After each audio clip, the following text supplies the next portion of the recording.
Hello, welcome back. Today we're talking about when your entire life goes on hold. There is a sentence I hear from parents more often than you might imagine. I feel like my life is on hold. And usually, what they mean is this: I'll live again when things settle down, I'll breathe when they're okay, I'll enjoy life once this chapter is over. When your child is struggling, it can feel almost wrong to experience joy.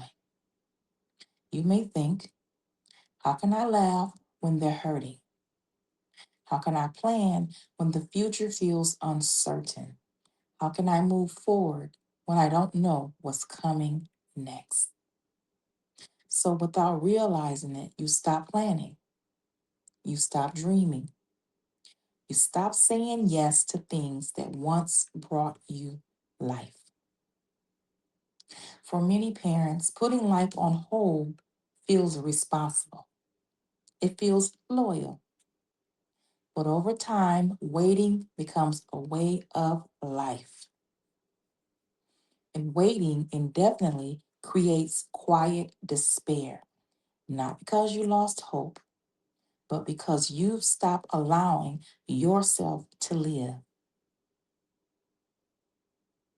Your life was never meant to be paused until someone else changes.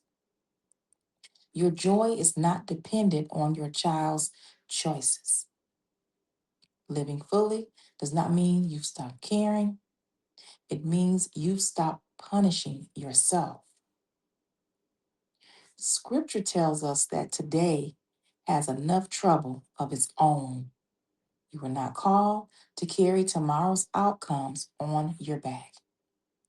God invites you to be present, even in unfinished stories.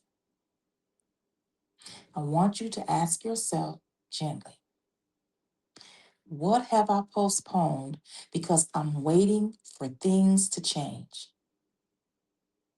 What part of my life feels suspended? Let the answers surface without judgment. Living again doesn't require big leaps. It starts with small permissions.